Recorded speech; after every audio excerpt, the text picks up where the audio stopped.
Boa noite.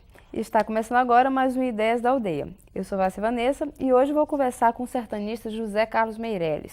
O Meireles, como é mais conhecido, foi atacado no dia 6 de junho, no começo do mês, por índios isolados na região do rio Alto Envira. Ele é funcionário da FUNAI e há 16 anos trabalha na base de proteção etnoambiental do Envira. Boa noite, Meireles. Boa noite. Meireles, esse ataque que aconteceu na base repercutiu bastante na imprensa, não só local, como na imprensa nacional também, né? Como é que foi? Como é que aconteceu isso? Porque você já está há muito tempo lá e, pelo menos pelo que eu sei, foi a primeira vez que houve um ataque como esse, ou não? Não, houveram outros, né? Mas esse especificamente foi um pouco diferente, porque realmente o objetivo foi... Quer dizer, o objetivo dos índios era me matar realmente, mas... isso aconteceu porque um domingo, dia 6 era domingo, eu fui dar uma pescada. Normal, lá domingo a gente vai pegar um peixe para a semana e tal. E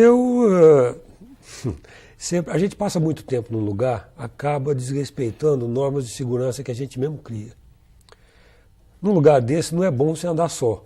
Eu fui pescar sozinho. A aproximadamente uns 100 metros de casa, tem um igarapé que desemboca no Envira que se chama Xinane. Xinane na língua xaninca quer dizer mulher. É a mulher do Envira. Nessa confluência tem um barranco alto, a confluência do igarapé com o rio. Eu ia na canoa sentado, né? Quando eu passei por essa confluência do igarapé com o rio, isso dá uns 100 metros de casa, uns 150 metros. Dá para ver. Isso que horas? Isso era umas 6h30 da manhã, mais ou menos. Não é? De repente, eu senti uma pancada no rosto, né? Quando você sente uma pancada no rosto, normalmente você fecha o olho, é instintivo. Eu pensei que eu tivesse batido a cara em alguma raiz de pau e tal. Quando abri o olho, vi que era uma flecha. Bom, tratei de desligar o motor, pular da canoa, porque nunca vem só uma. Né? Arranquei a flecha imediatamente, porque não dá para você correr com aquele negócio enfiado na sua cara. Ela pegou aqui, saiu lá no pescoço, lá atrás, né? Quer dizer, travou um pouco. Eu arranquei aquilo e já saí correndo. Pulei da canoa. Aí vieram as outras, mas eu já estava correndo, meio em zigue-zague, e felizmente nenhuma me acertou. Atravessei para o outro lado do rio, como estava perto de casa. A gente tem uns códigos lá, você dá um tiro, chama tiro de chamada, você dá um tiro para cima e um grito.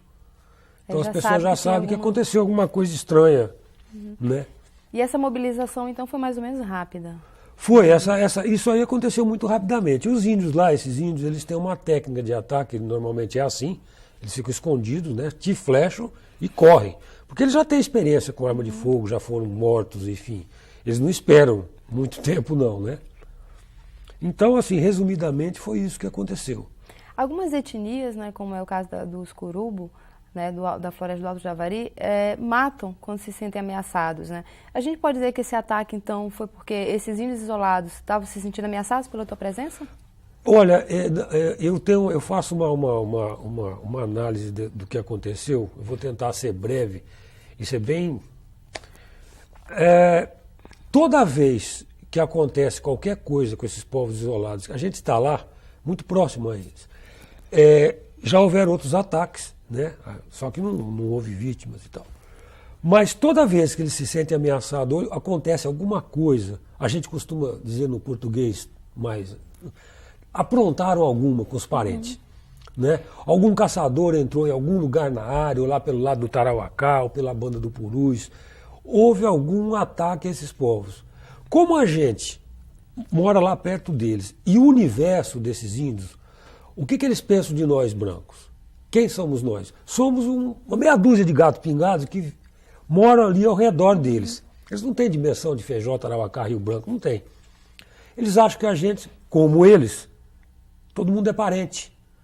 Então, eu vou lá no mato, dou um tiro no índio, vou embora, amanhã tu vai dar uma volta no mato, pegar um peixe ou matar uma caça para tua família, pega uma flechada. O índio está, lá está o parente do cara que atirou no meu irmão, ou que matou minha mulher, enfim. Eu acho, eu tenho quase que certeza, e a experiência de anos e anos de trabalho me mostra que deve ter havido alguma coisa com esses índios, porque, para completar, há pouco tempo antes de acontecer isso, a gente via rastro deles lá por perto, rastro de mulher. de criança, andando pelos roçados, quando eles passam por lá, tira uma caixeira, banana. Ora, o cara que vai brigar não vai levar a família, não vai levar o filho pequeno. Eles estavam tranquilos, de uma hora para outra ficaram muito zangados. Alguma coisa aconteceu. Dá para dizer que pela flecha, tem como reconhecer que essa flecha pertence a uma dessas etnias que vocês já conhecem, que habitam aquela área dali? Essa flecha, quer dizer, é de um grupo que foi o primeiro grupo que a gente localizou lá naquela região, que mora na margem esquerda do Envira, entre o Envira e o Tarauacá. Esse grupo já sofreu vários ataques do pessoal lá do lado do Tarauacá. Houve um tempo que mataram o seringueiro, pessoas mataram índios, porque a gente não tem, aí que vai uma autocrítica agora ao trabalho, a gente não tem ainda o controle total da área. Nós temos essa base aqui, teria que ter uma outra igual lá no Tarauacá, para evitar a entrada de pessoas, que é o caminho natural por lá. Aí a gente teria o controle da área, mas a gente não tem. Né? Vocês têm uma expectativa, assim, tem ideia de quantas etnias de índios isolados existem ali na área e quantos índios mais ou menos? Ou ainda Olha, não deu etnias eu tenho certeza, são 3 povos distintos que tem ali. Tem esse povo que mora na margem esquerda do Envira, que habita as cabeceiras dos igarapés formadores do Envira e do Tarauacá, do Muru, né? Tem um povo que mora na margem direita, né? Aqui, lá já nas cabeceiras do Santa Rosa, que é afluente do Purus, né? E tem um povo nômade, porque 2 povos são sedentários. Sedentário significa tem aldeia, tem roçado, tem bananal, tem macaxeira. E tem um povo que são os mascos, que são uns índios que os Axaninca tiveram em Treveira há pouco tempo lá no Peru. Não sei se você deve estar lembrada disso. É um povo nômade numeroso que são bandos de caçadores e coletores. Então a gente tem 3 etnias. Eu não gosto muito de fazer previsão assim de população de povos isolados, mas eu posso dizer que se somar esses 3 povos, a gente tem aí uma faixa de uns 800 a mais índios isolados nessa região, o que é uma coisa... Não tem mais isso em canto nenhum no planeta, tirando do Parque do Javari aqui.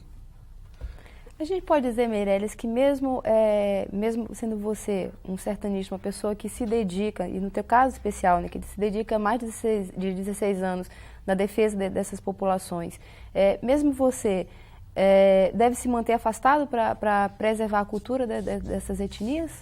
Olha, eu costumo brincar que atualmente eu sou antissertanista, né? Eu não quero... A gente tem que manter um contato, inclusive eu fiz um relatório para a FUNAI falando exatamente disso, né? Enquanto a gente não tiver o controle dessa área na mão, realmente, olha, bom, agora a área está tranquila, a gente não vai poder manter esse distanciamento saudável que deve ter entre eles e a gente. Por uma razão muito simples, a gente não aprendeu até hoje como entrar em contato com esses povos sem matá-los.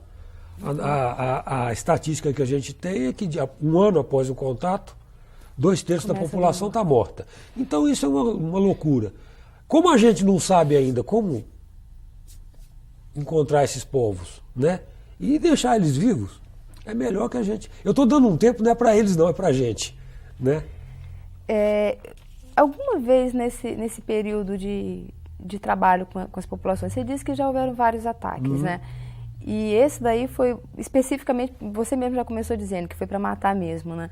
Você já sentiu medo, Meirelles, nesse teu claro trabalho? que um indivíduo, o sujeito que não tem medo de uma flechada, porque as pessoas às vezes veem uma flecha, a flecha é um instrumento muito leve, né? Você pega uma flecha assim, uma coisa levezinha.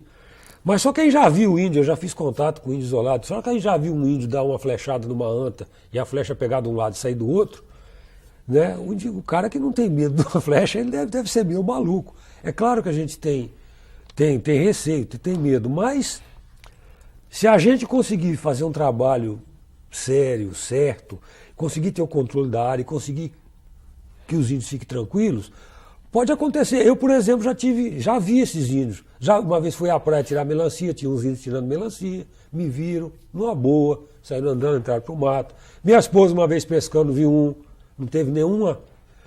Isso que eu chamo de distanciamento saudável. Quer dizer, eu cá, você lá, a gente se vê, você vai para lá, eu vou para cá, e pronto. A partir do momento que você não tem o controle da área, você começa a ter esses encontros menos saudáveis, né? O cara muito brabo, porque aprontaram alguma, te flecha, aí a coisa fica mais complicada. No caso específico desse incidente que aconteceu, né, nas suas declarações que você deu para a imprensa, você fez questão de frisar que você estava mais tranquilo por saber que a reação deles tinha sido essa. Inclusive, acho que você usou uma frase dizendo que enquanto eles estão dando flechadas, eu estou feliz porque significa que eles estão bem, estão vivos, né? Como é que é para você, como é que você administra essa relação de saber que você é um amigo dessas populações, porque trabalha para proteger o contato, evitar o contato deles com o branco, né? E ao mesmo tempo que em alguns momentos você pode ser visto como um inimigo para eles. Como é que você administra isso? Isso é uma coisa complicada. Esse diálogo, diálogo entre aspas, que a gente mantém com esses povos é um diálogo de surdos, né? Porque eu estou lá pretensamente na intenção de protegê-los e eles não sabem disso, né? Você tem que ter isso bem claro na sua cabeça, né? O cara que vai trabalhar numa área dessa. Primeiro, você tem que gostar da coisa. Segundo, administrar isso, saber que de uma hora para outra você pode ser atacado, pode ser flechado. Eu tenho companheiros na FUNAI que não tem pulmão, outros morreram, por conta dessas histórias. Então, antes de ir para lá, você tem que pensar nisso e saber que, infelizmente, né, se a gente quer manter essa política de não fazer o contato, a gente está sofre, de uma certa maneira, um risco de ser atacado. É o preço que a gente paga para... Mas eu acho que isso ainda é melhor, né? Eu estava brincando com o médico que foi me retirar lá do mato. Eu falei, olha, se eu faço contato com esses índios, amanhã tu vem aqui não é para tratar de um doente, é para tratar de 200. No caso os índios, todo mundo doente. Então fica mais barato para o Estado tratar de um do que tratar de 200. Você pensou em desistir do teu trabalho por conta desse ataque? Não, eu não penso nisso, nunca pensei, nem... seria. É uma coisa que já faz parte da minha existência, vamos dizer assim, né? Já não é mais nem um trabalho, é um modo de vida, né? Não sei como é que eu conseguiria voltar para a cidade e fazer outra coisa. Por falar em cidade, como é que foi essa trajetória? Você é paulista, né? Sou. Largar um grande centro, né? E de repente vir para o meio da floresta e fazer essa opção, porque você vive num isolamento mesmo. Né? Inclusive daqui da cidade. Você comentou que fazia muito tempo que não vinha aqui a Rio Branco também. Né? Como é que foi esse trajeto? Olha, eu nasci em São Paulo, meio que por acaso, mas fui criado em Santa Rita do Passa Quatro. É uma cidadezinha do interior de São Paulo ali, entre São Paulo e Ribeirão Preto. Atualmente a família mora em Ribeirão. Eu sempre gostei de mato, de pescar, o papai gostava muito de pescar, sempre me levava e tal. Mas aí eu sempre fui um bom aluno e fui estudando e tal. Acabei que entrei num curso de engenharia com 17 anos, meio novo ainda, mais por incentivo da família do que por vontade própria. E quando eu estava no terceiro ano de engenharia, eu tenho um irmão, nós fomos caçar, ele me deu um tiro, acidentalmente. Eu quase que... Quase vai. Que embarco. E nessa história eu fui para o hospital e passei muito tempo tranquilo. E comecei a botar minha vida em dia. Cheguei à conclusão que não era aquilo que eu queria. Como eu já lia muito sobre índios, sobre tal. Deixei a faculdade, trabalhei um ano em São Paulo para arrumar uma graninha e sempre pensando nisso. Nesse tempo a FUNAI fazia concurso para técnico de higienismo. E eu fiz em 70 um concurso, passei. Entrei para a FUNAI em 71, fiz o curso e tal, fui para o Maranhão, aí enveredei por esse caminho. Não me arrependo, não. É uma mudança bastante grande, né? Bastante grande, mas eu sempre brinco com o meu irmão que um tiro desse é um santo tiro, né? Eu podia ser um engenheiro frustrado. Muda a vida, hoje. Com certeza. Meirelles, depois eu vou querer saber de você como é que você se relaciona com essa opção de vida, né? E ao mesmo tempo mantendo a família, mas logo depois do intervalo, tá? Tá, ok. A gente vai fazer um rápido intervalo, mas o Ideias da Aldeia volta logo logo. Fica com a gente.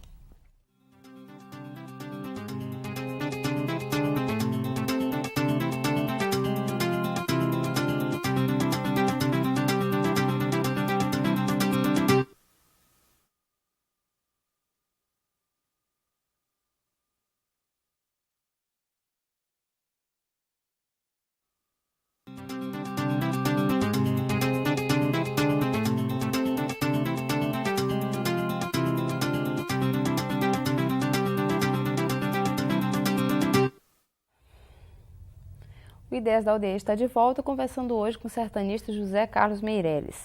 Meirelles, Antes da gente entrar no assunto que eu tinha te perguntado no bloco anterior, eu queria saber o seguinte. Até a década de 80, existia uma política que era nacional, que começou com o general Rondon, que era a política de você fazer contato, as frentes de contato com as populações isoladas, né? Isso, a partir da década de 80, mudou, né? Como é que você vê essa mudança na política? Que importância tem isso no respeito a essas etnias isoladas? Olha, até especificamente 88, antes da criação da nova política para índios isolados da FUNAI, da qual participei com vários outros colegas, a política era o seguinte: tinha um povo isolado numa região? Tinha. O que a FUNAI fazia? Ia lá, ia fazer o contato com esses índios. Por N motivos, porque a área estava sendo invadida por garimpeiro, porque ia passar uma estrada, porque, enfim, ia ser criada uma hidrelétrica e por aí afora. Era a política oficial fazer isso. E essa política foi bastante desastrosa para vários povos indígenas. Tem milhões de exemplos aí. Etnias que quase desapareceram, populações que foram dizimadas, enfim. Tudo que de ruim aconteceu com esses índios. A gente modificou essa política. A política hoje, né, da FUNAI é o seguinte: tem um povo isolado numa região? Tem. Vamos ver que território que ele usa, vamos fazer uma garimpagem para ver até onde ele vai. Vamos proteger o território desses povos e deixar ele lá do jeito que ele é. Eu acho que é uma questão de respeito a uma etnia diferente. Que direito que a gente tem de querer modificar a vida deles? Com que argumento? Baseado em quê? Né? Então é melhor, se amanhã esses índios resolverem fazer contato com a gente, que eles façam espontaneamente. Eu não vou ficar lá no mato botando espelhinho em miçanga, fazendo o que Cabral fez quando veio aqui há 500 anos atrás, não. Ficar pendurando miçanguinha lá para comprar índio. Ainda existe uma pressão, Meirelles, para que esse tipo de coisa seja feito? As pessoas dos municípios, os índios aculturados com quem eu converso, que eu encontro, as pessoas que a gente encontra no município, tem sempre uma expectativa. Ah, Meirelles, você já amansou os índios? Aqui usa esse termo amansar, que eu não gosto, mas enfim, é o termo que se usa na região. Vamos usar o termo no bom sentido. Você não amansou os índios ainda? Como é que tá? Fala, olha, gente, eu não vou amansar ninguém, né? Eu estou lá para proteger esses índios, né? Porque sempre houve, né, essa política de trazer os índios para a comunhão nacional, como diziam os militares da década de 70 e 80. Meirelles, é difícil manter o homem branco longe do contato com essas etnias? Olha, não é difícil porque a gente sempre está ocupando espaço, né? A fronteira agrícola, né? Caçador, pescador, madeireiro, né? É muito complicado você manter uma área dessa. Aqui no Acre ainda nós temos uma vantagem, né? Uma vantagem muito grande. Aqui você tem aliados. Se eu tiver com problema de invasão daquela terra, eu tenho certeza que se eu correr aqui para o governo do estado, o governo vai me apoiar. Vai ter senador, o Jorge vai gritar, o Tião vai berrar lá no Congresso, todo mundo vai ser... Mas tem estados no Brasil que você chegar e falar, eu sou da FUNAI, e os caras querem te matar. Né? Aqui no Acre ainda é possível fazer isso, mas para que você realmente tenha uma área grande, com povos isolados dentro, e mantenha essa área, tem que ter vontade política para fazer isso, senão não tem como você segurar. Você falou agora sobre a questão dos madeireiros, né? E existe uma área de floresta no Peru, onde existem etnias isoladas, que começou a sofrer a pressão dos madeireiros, né? Existe uma previsão, vocês já estão sabendo de alguma interferência com essa pressão, a ponto dessas etnias, de repente, passarem para o lado do Acre, do Brasil, pelo Enviro ou não? Olha, quando a gente chegou lá, a gente tinha perspectiva de um povo isolado. Já descobrimos 3. E pelo que eu estou vendo, a gente anda lá pelo mato, para todo canto que você entra, é vestígio de índio para todo lado. Eu já até estou conversando com o Cid, com o Possuelo, que é meu chefe.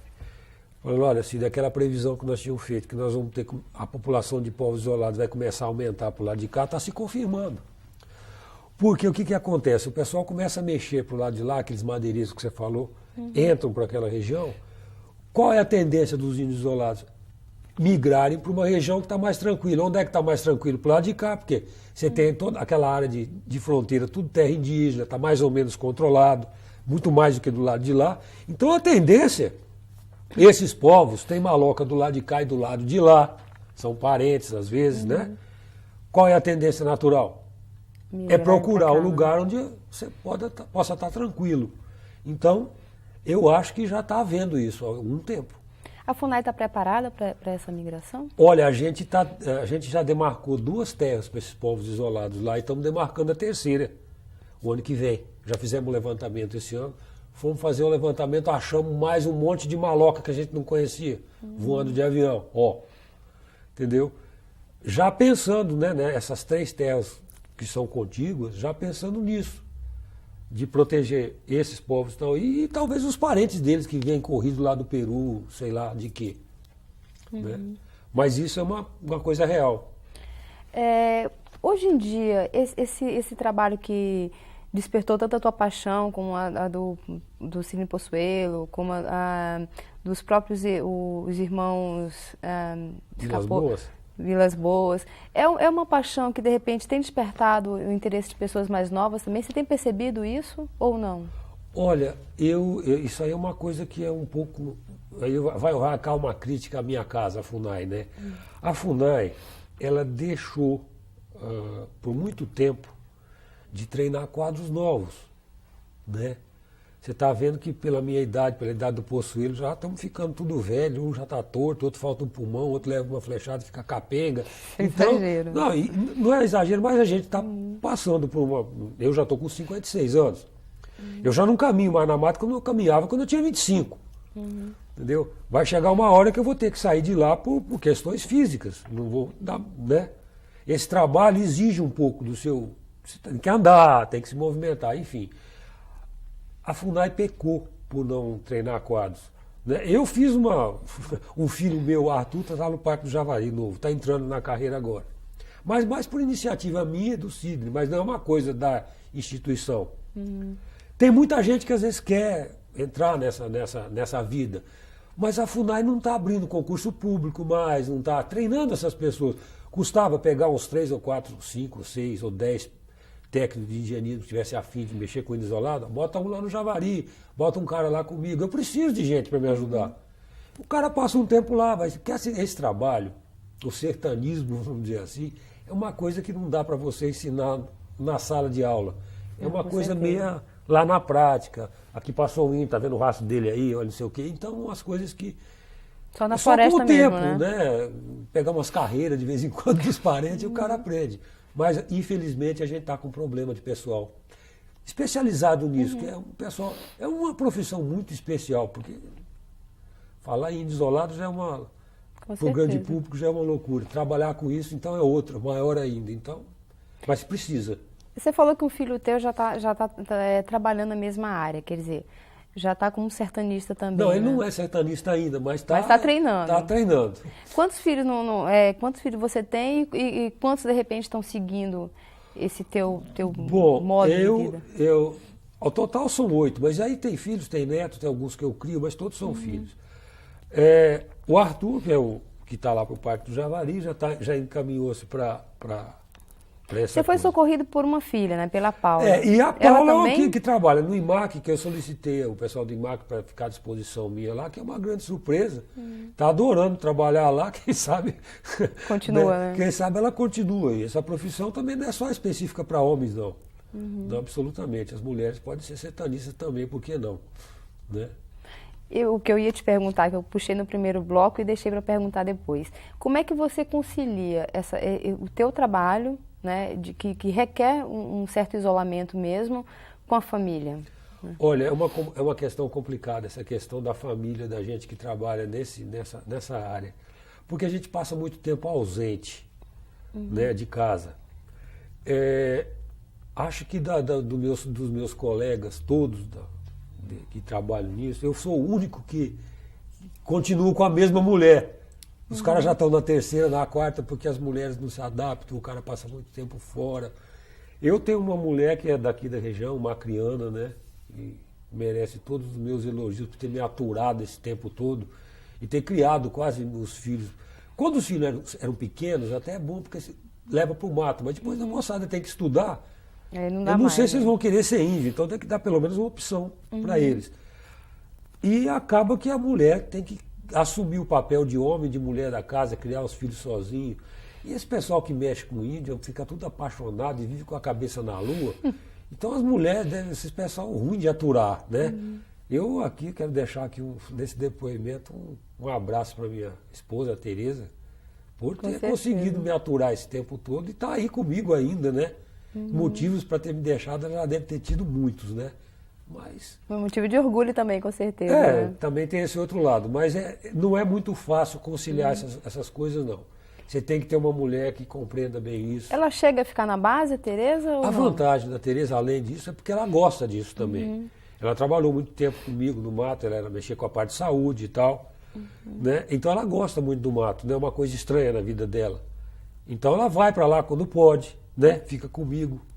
Então, quer dizer, se você casa com uma mulher que, por exemplo, não se adapta no mato, fica complicado, né?